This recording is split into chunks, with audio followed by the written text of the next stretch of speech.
ہم سب مسلمان اپنی 24 گھنٹے کی زندگی میں چاہتے ہیں کہ ہر آن ہر گھڑی ہماری زندگی شیطان اور شیطانی اثرات سے محفوظ رہے،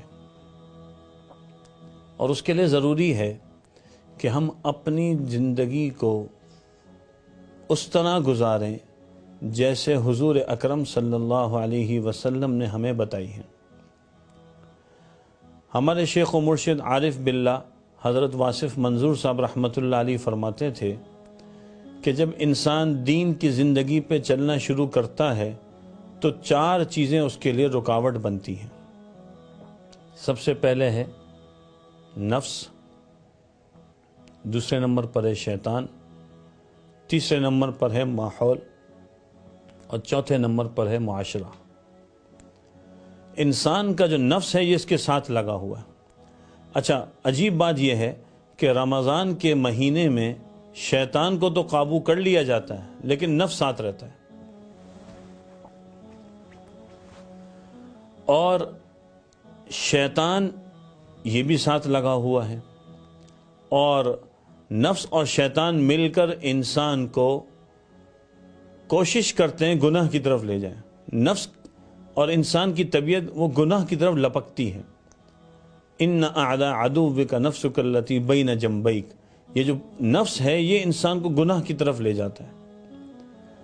تو اب اس نفس کی بھی اصلاح ضروری ہے، اور اسی طرح شیطان سے بچنا بھی ہے۔ پھر ساتھ میں جس ماحول میں انسان رہتا ہے تو وہ ماحول بھی گناہ کی طرف اس کو ترغیب دے رہا ہوتا ہے، تو انسان کو گناہ سے بچنے کے لیے ماحول کو بھی ٹھیک کرنا ضروری ہے۔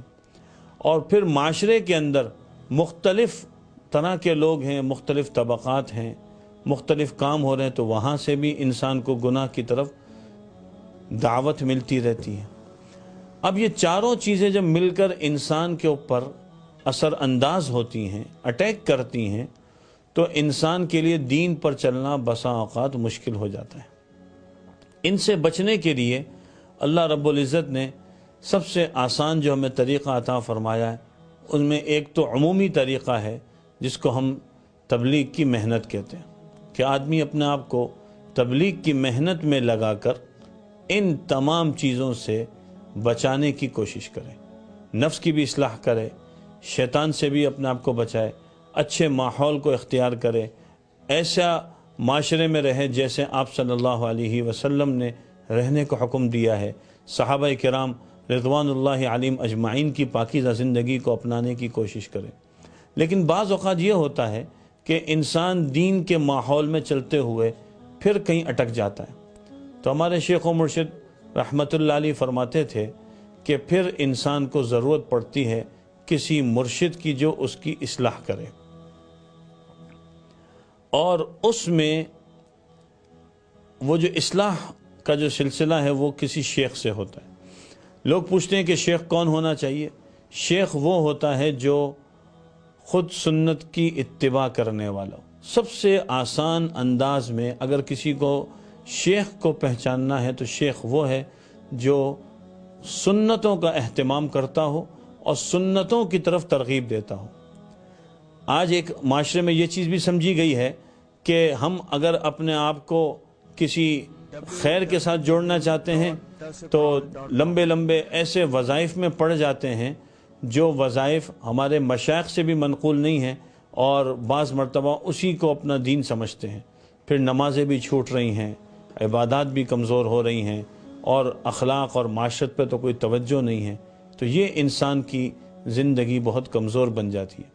اس لیے شیخ کی جب ضرورت ہے تو شیخ وہ ہو جو اتباع سنت کی طرف آدمی کو لے کے چلے، اور اس کی دین اور دنیا دونوں کی فکر کرے، اس کو رہنمائی کرتا رہے۔ اچھا، اب جب آدمی بیعت ہو جاتا ہے تو ہمارے حضرت رحمۃ اللہ علیہ فرماتے تھے کہ یہ جو بیعت کرنا ہے یہ اپنے آپ کو شیخ کے سپرد کر دینا ہے۔ یہاں یہ چیز سمجھنا ضروری ہے کہ اگر کسی نے کسی اللہ والے سے تعلق قائم کر لیا اور بیعت کر لی تو اب اس نے اپنے آپ کو سپرد کیا، پوچھ پوچھ کے قدم رکھنا ہے، اپنی مرضی نہیں چلانی۔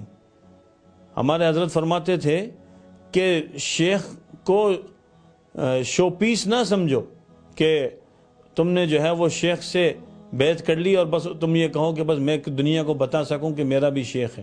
نہیں، اب وہ جس طرح زندگی گزارنے کو کہہ رہا ہے اس طرح زندگی گزارو. فرماتے تھے کہ تصوف کا خلاصہ شیخ کی عقیدت ہے. اگر شیخ دن کے وقت میں جبکہ سورج سر پر ہے یہ کہے کہ رات ہے تو کہو جی ایسا ہی ہے، اور جب رات کالی ہو، انتہائی اندھیرا ہو، اور شیخ کہے کہ سورج نکلا ہوا ہے تو کہو جی ایسا ہی ہے. بتانے کا مقصد یہ ہے کہ وہ شیخ جو اس کو دین کے اوپر لے کے چل رہا ہے، اب اس کی بات مجھے سمجھ آئے یا نہ آئے، میں نے اپنے شیخ کی بات پر چلنا تاکہ میں اپنے دین کو ٹھیک کروں. تو چونکہ انسان کی روحانی ترقی میں نفس، شیطان، ماحول، معاشرہ رکاوٹ بنتے ہیں تو شیخ اس کا راستہ سمجھاتا ہے. اچھا، بسا اوقات ایسا ہوتا ہے کہ ہمیں راستہ سمجھ میں نہیں آتا. ہم کہتے ہیں پتہ نہیں یہ جو ہمیں راستہ بتا رہے ہیں یہ کیسا راستہ ہے، یہ تو مجھے عجیب سا لگ رہا ہے. لیکن جب آپ نے اپنے آپ کو شیخ کے حوالے کیا ہے تو آپ اس کے مشورے سے چلیں. اور مشورہ کیا ہے کہ آپ اپنے معاملات اس کو بتاتے رہیں. اور یہ بھی ذہن میں رکھنے کی چیز ہے، بعض مرتبہ لوگ کسی اللہ والے سے بیعت کرتے ہیں تو ان کی مجلس میں نہیں جاتے، ان کے بیانات میں شریک نہیں ہوتے. اب ضروری تو نہیں ہے کہ آپ کو جب سوال پیش آئے تو اسی وقت جواب دیں. بعض اوقات شیخ کو کوئی بات مستحضر نہیں ہوتی یا اس کی طبیعت نہیں ہوتی تو وہ بات نہیں کہے گا. آپ کے ذمے ہیں کہ آپ اپنی بات شیخ کو پہنچاتے رہیں. جب وہ ضرورت محسوس کریں گے وہ انشاءاللہ آپ کو اس پر رہنمائی کرتے رہیں گے. تو ان کی مجلس میں شریک ہوں، ان سے رابطہ رکھیں. اور ہمارے حضرت یہ بھی فرماتے تھے کہ کسی ایسے اللہ والے سے تعلق جوڑیں جس سے استفادہ آسان ہو، آپ کا اس سے رابطہ رہے، وہ آپ کو رہنمائی کرتا رہے. تو یہ سب بنیادی چیزیں ہیں. جب آدمی ان چیزوں کو سامنے رکھتا ہے تو آدمی کو فائدہ ہوتا ہے. اسی لیے بیعت کی جاتی ہے. بیعت کا عمل یہ آپ صلی اللہ علیہ وسلم سے ثابت ہے، اور حضرات صحابہ کرام رضی اللہ عنہم اجمعین انہوں نے بھی جو ہے بیعت کی ہے. اور یہ ایک مستقل سلسلہ ہے مشائخ کا. اور بیعت، تصوف اور سلوک یہ کیا ہے؟ اگر اس کو آسان الفاظ میں سمجھنا ہے تو ایک مرتبہ حضرت شیخ الحدیث مولانا محمد زکریا صاحب کاندھلوی رحمۃ اللہ علیہ سے ایک بہت بڑے عالم نے پوچھا کہ آپ مجھے اس کا سمجھائیں کہ یہ کیا ہے. تو فرمایا کہ تصوف اور سلوک کی ابتدا انما الاعمال بالنیات سے ہوتی ہے، اور اس کی انتہا ان تعبد اللہ کأنک ترا فإن لم تکن تراہ فإنہ یراک پہ ہوتی ہے. تو یہ ہمارے سامنے پوری زندگی ہے. اپنے آپ کو سپرد کر کے چلنا یہ انسان کے لیے سب سے اہم ہے، اور اسی میں عافیت ہے. اللہ تعالی ہم سب کو اپنی زندگی حضور اکرم صلی اللہ علیہ وسلم کے طریقوں کے مطابق گزارنے کی توفیق عطا